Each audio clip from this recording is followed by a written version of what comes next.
घने पेड़ों, गरजती नदियों और गूंजती हवाओं से भरा हुआ एक रहस्यमय जंगल, जो न नक्शे पर था न किसी मानवीय किताब में।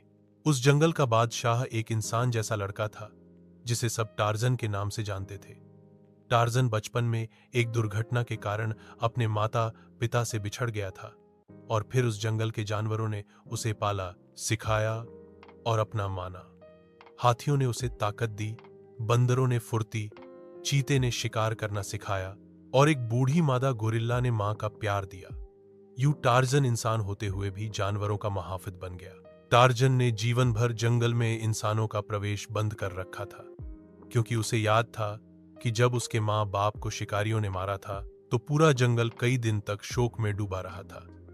वह समझ चुका था कि इंसान अपनी लालच की खातिर पेड़ काटता है, जानवर मारता है और प्रकृति को नुकसान पहुंचाता है। इसीलिए टार्जन न केवल जंगल की हिफाजत करता, बल्कि हर जानवर की जान को अपनी जान समझता था। एक दिन अचानक जंगल में अजीब सी बू फैलने लगी। नदी का पानी कड़वा हो गया और पक्षी शाखाओं से उड़कर दूर चले गए। टार्जन ने तुरंत अपनी गोरिल्ला मां से पूछा, यह सब क्या हो रहा है?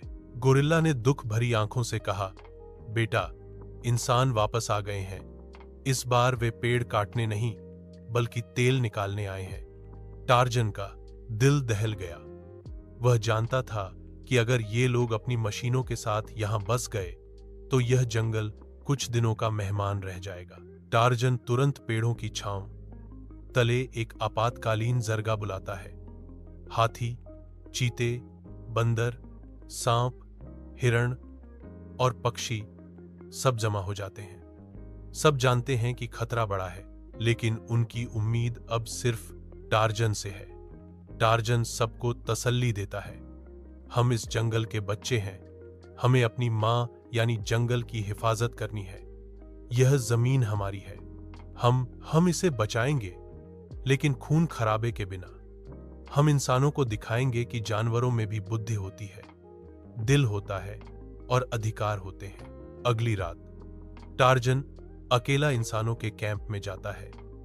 वह अंग्रेजी और इंसानी जबान समझता था, क्योंकि एक बार कुछ पर्यटक जंगल में आए थे जिनसे उसने सीखा था।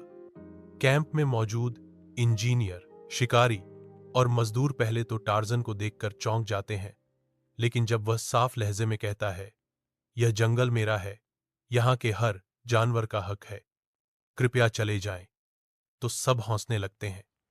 एक शिकारी व्यंग्य से कहता है, तो अब बंदर हमें भगा रहा है? अगले दिन जब वे लोग पेड़ों पर कुल्हाड़ियां मारते हैं तो कुछ अजीब होता है। बंदर रस्सियों की तरह लटक कर उनके कैंप से औजार चुरा लेते हैं। हाथी कीचड़ में गाड़ियां फंसा देते हैं और परिंदे हर वक्त शोर मचाते हैं ताकि किसी को नींद ना आए। सबसे बड़ा हैरान करने वाला लम्हा तब आया जब एक चीते ने एक शिकारी के आगे आकर उसकी बंदूक छीनकर जंगल में फेंक दी, लेकिन उसे खरोंच तक नहीं दी। ये सब इंसान हैरान थे कि जानवर जो बोल नहीं सकते आज बिना खून बहाए जंग की चालें खेल रहे हैं। 3 दिन बीत गए, मशीनें खराब, भोजन समाप्त और हर तरफ जानवरों की निगरानी। इंसानों को पहली बार एहसास हुआ कि यह जंगल सिर्फ पेड़ों का समूह नहीं, बल्कि एक जीवित समाज है। इंजीनियर, जो दिल से नरम था, टार्जन से गुप्त मुलाकात करता है। वह कहता है, मैं समझ गया हूं, हमने गलत किया, लेकिन पूंजीपतियों को कैसे रोकें जाए?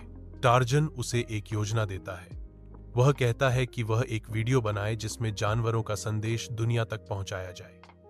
अगले दिन एक बंदर कैमरा संभालता है, चीता पृष्ठभूमि में खड़ा होता है और टार्जन पेड़ पर बैठकर इंसानों को संबोधित करता है। यह धरती हम सबकी है, लेकिन अगर तुम हमें मारोगे तो तुम खुद भी बाकी ना रहोगे। पेड़ सिर्फ लकड़ी नहीं, वे तुम्हारी सांस हैं। जानवर सिर्फ भोजन नहीं, वे संतुलन है। आओ, युद्ध न करो, दोस्ती करो।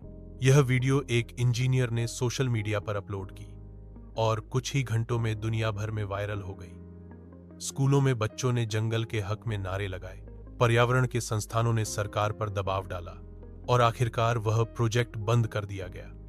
इंसान कैंप छोड़कर चले गए और जंगल में दोबारा सुकून छा गया। टार्जन ने जानवरों को गले लगाकर कहा, यह हमारी जीत नहीं, मानवता की जीत है।